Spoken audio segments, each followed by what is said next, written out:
Welcome to JC royal kitchen. இன்றைக்கி நம்ம கிச்சனில் ஒரு ஈஸியான தக்காளி சட்னி எப்படி செய்யலான்னு பார்க்கலாம். ஒரு 10 நிமிஷத்துலேயே நம்ம இந்த சட்னியை செஞ்சு முடிச்சிடலாம். ரொம்ப டேஸ்ட்டாகவும் அருமையாகவும் இருக்கும். இதை எப்படி செய்யலான்னு பார்க்குறதுக்கு முன்னாடி நம்ம சேனலை ஃபஸ்ட் டைம் பார்க்குறீங்கன்னா மறக்காமல் சப்ஸ்கிரைப் பண்ணிக்கோங்க. பக்கத்தில் இருக்க பெல் ஐக்கானை கிளிக் பண்ணிக்கோங்க. இப்போ வாங்க வீடியோக்குள்ளே போகலாம்.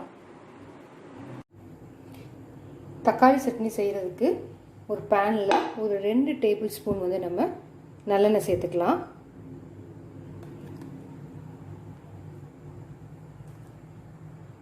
எண்ணெய் சூடாக இருந்தோம்.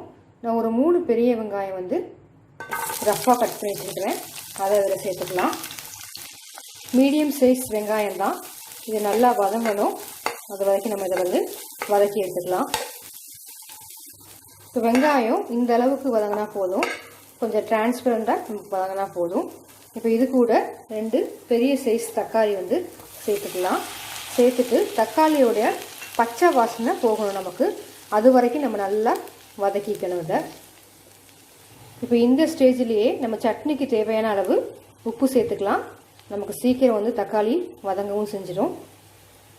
உப்பு சேர்த்துட்டு இப்போ நல்லா மிக்ஸ் பண்ணிக்கலாம். இப்போ தக்காளியோட பச்சை வாசனை நமக்கு போகணும். அது வரைக்கும் இதை நம்ம வதக்கி எடுத்துக்கலாம். தக்காளி நல்லா வதங்கிடுச்சு. இப்போ இது கூட ஒரு டேபிள் ஸ்பூன் அளவுக்கு காஷ்மீரி மிளகாய்த்தூள் சேர்த்துக்கிறேன்.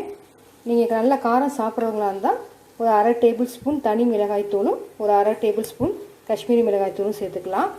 இது கலருக்காக தான். ஸோ சேர்த்துட்டு ஒரு நிமிஷம் இருந்தால் போதும்.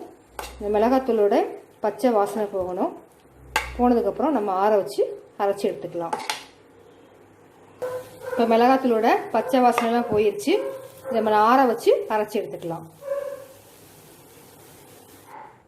இப்போ வந்து நம்ம சட்னி வந்து நல்லா அரைச்சாச்சு. இப்போ இதுக்கு வந்து ஒரு தாளிப்பு கொடுத்துடலாம். இப்போ அதே பேனில் ஒரு 3 டேபிள் ஸ்பூன் வந்து நல்லெண்ணெய் சேர்த்துக்கலாம். எண்ணெய் நல்லா சூடாகட்டும். எண்ணெய் சூடானதும் ஒரு 1/4 டீஸ்பூன் வந்து கடுகு, கொஞ்சம் கருவேப்பிலை சேர்த்துக்கலாம். இப்போ நம்ம அப்படியே சட்னியில் சேர்த்துக்கலாம். இப்போ சூப்பரான ஒரு தக்காளி சட்னி நமக்கு ரெடி ஆயிடுச்சு. இந்த ரெசிபி உங்களுக்கு பிடிச்சிருந்துச்சுன்னா லைக் பண்ணுங்கள், ஷேர் பண்ணுங்கள். மறக்காமல் நம்ம சேனலை சப்ஸ்கிரைப் பண்ணிக்கோங்க. மீண்டும் உங்களை வேறு ரெசிபி சந்திக்கும் வரை நன்றி, வணக்கம்.